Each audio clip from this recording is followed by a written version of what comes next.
Bienvenue dans les Petites Histoires de Michel, un podcast dans lequel je raconte mon exploration de la cuisine japonaise. Cet art ultime de bien manger que j'ai à cœur de transmettre aujourd'hui est la synthèse entre mes pratiques d'artiste, de jardinière et de cuisinière. Il s'adresse aux amoureux du Japon, aux gourmets de tous bords et aux cuisiniers soucieux de préparer une cuisine saine, savoureuse et créative, qui nourrit aussi bien le corps que l'esprit. Vous y trouverez des récits de voyage et des témoignages d'expériences qui ont fait sens dans mon parcours. J'y délivre également, au-delà des recettes, les principes qui sous-tendent la cuisine japonaise.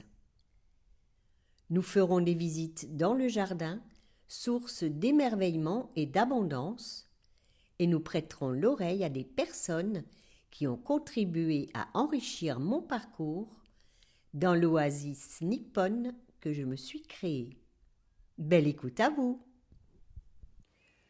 Au cours de la même journée, après ma visite dans l'atelier de Catherine Colomba, j'ai fait un crochet par Neuve-Église pour retrouver Claude Cripps, un autre céramiste présent dans la boutique de l'Escalier. Neuve-Église est nichée dans le Val de Villers, au pied des Vosges.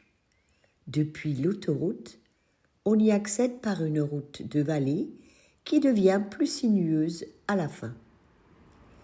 L'arrivée donne l'impression d'entrer dans un recoin préservé des Vosges, loin du bruit de la plaine.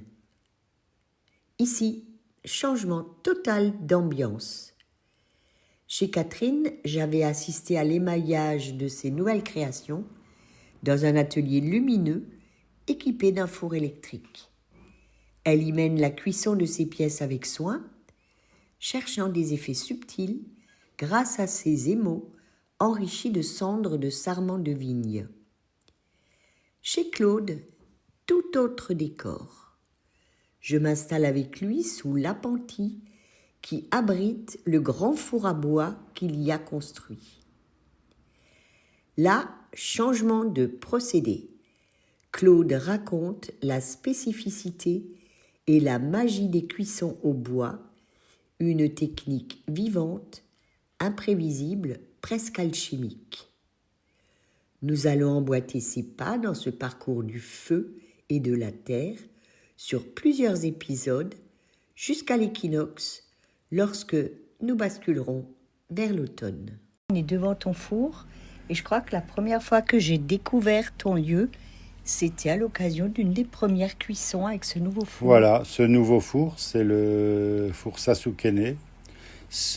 Alors avant celui-là, j'ai cuit dans plusieurs fours de types différents, four Sèvres, et four à Nagama chez des amis. J'ai construit un four à Nagama, donc un grand four tunnel, où je faisais des cuissons sur 3-4 jours, des cuissons très très longues.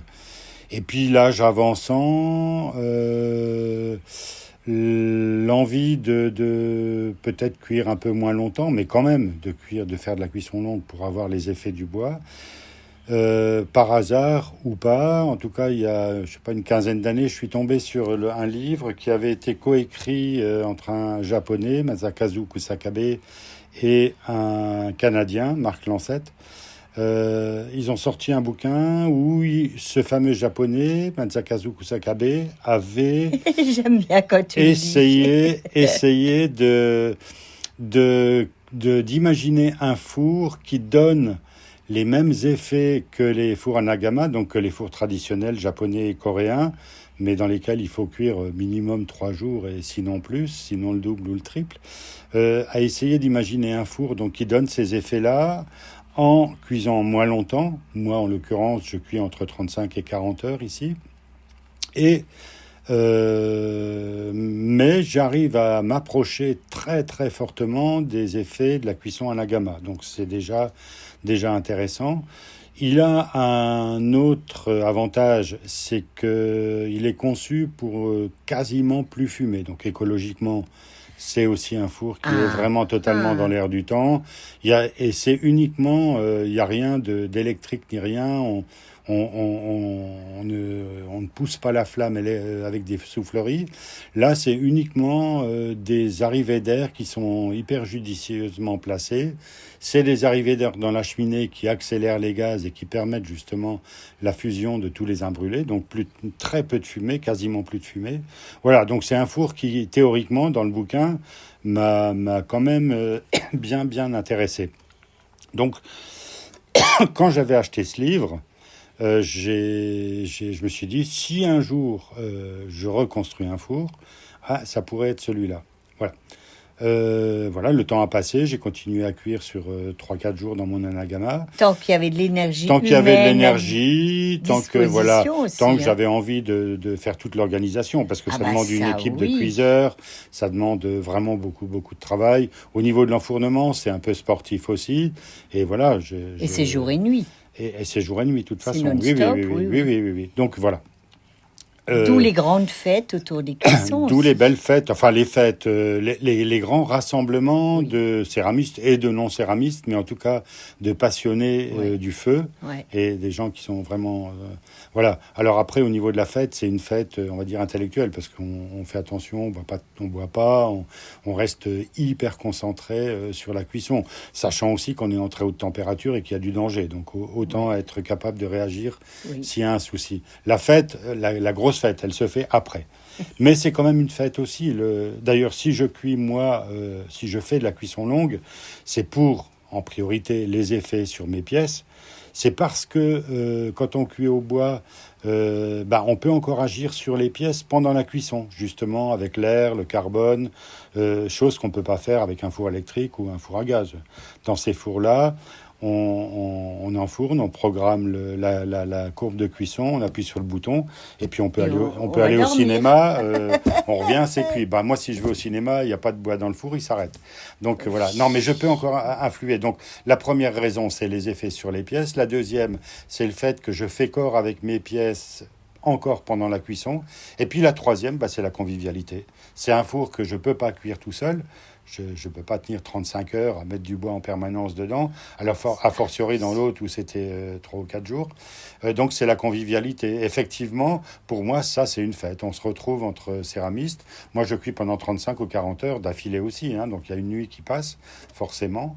Et c'est un plaisir inouï que de se retrouver avec le bruit du feu, le crépitement du feu, la couleur du feu, et puis toute la poésie qu'on peut nous y mettre entre potière et potier, quoi. Ouais. Donc c'est une aventure complète, totale, et c'est vraiment les raisons qui font que je n'arrive plus à cuire autrement qu'au bois, quoi. C'est un plaisir tellement inouï que je peux pas faire autrement.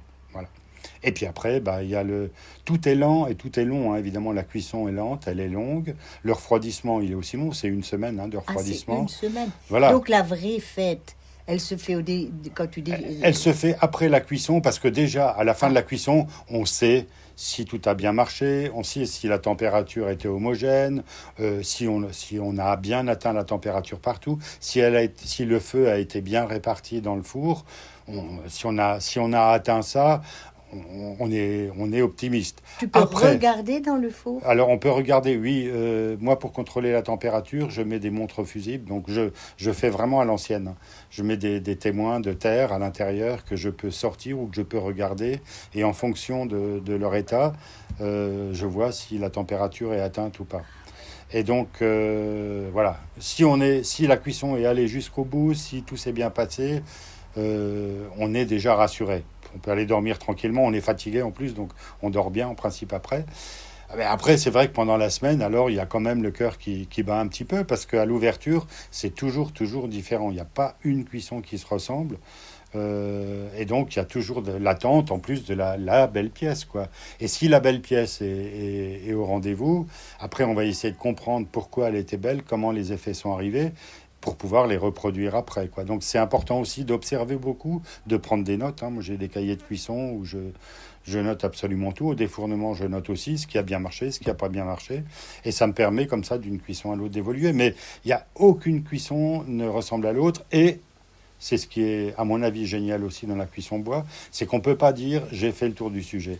La, la, il m'est arrivé voilà, d'être un peu suffisant, un peu trop. J'avais perdu peut-être un peu d'humilité. J'avais sorti une fois une cuisson, mais vraiment totalement exceptionnelle. J'étais sûr d'avoir atteint le sommet. Donc la fois d'après, j'ai cuit comme j'avais pris mes notes. J'ai refait le même protocole. C'était pas bon, c'était terne. Voilà, et bah ça a été une petite leçon, quoi, juste pour se dire que c'est jamais acquis, c'est jamais gagné. Ce qui fait que je peux dire maintenant, j'ai un petit peu d'expérience, je peux dire que c'est à l'infini, hein, tout ce qui est possible de faire dans un four à bois. Et donc voilà, ma vie suffira pas à faire le tour du sujet, donc je À peux y aller explorer tranquillement, tout. voilà. Et Oui. moi, c'est ce qui me passionne. Je sais T'es que tenu c'est remis en en cause. haleine, quoi. Ouais, Parce c'est qu'il remis en reste. cause. Et il y a toujours des choses à trouver. C'est assez propre, ça, à tous les cuiseurs au bois. On est tous assez tranquilles devant nos fours parce qu'on sait que on a de loin jamais atteint le truc. Et même quand on est ensemble, on a tous des pâtes différentes, on a tous des fours différents. Et donc qui fonctionnent. Il y a toujours des petits détails qui sont différents. Là, je fais partie de deux associations de céramistes, dont une dans les Vosges, où là, on a un gros four, un agama collectif. Là, on fait des cuissons en 4 jours, 4 nuits en principe. Hein. Donc là, c'est vraiment... Mais c'est un gigantesque four. On est souvent 7, 8, 10 potiers à mettre des pièces dedans. Voilà, c'est aussi des super belles aventures, quoi. C'est différent. Bon, moi, j'aime bien le faire comme ça, collectivement. Chez moi, ici, avec mon petit four, encore qu'on est quand même toujours minimum 7-8 personnes. Ça peut aller jusqu'à une quinzaine, hein, pour une cuisson, mais à 7-8, c'est bien, quoi. On Mais se c'est une relaye. grande famille, hein. Un nouvel épisode des Petites Histoires de Michel vous attend tous les mardis. Pensez à vous abonner à ma newsletter pour continuer de voyager au Japon avec moi.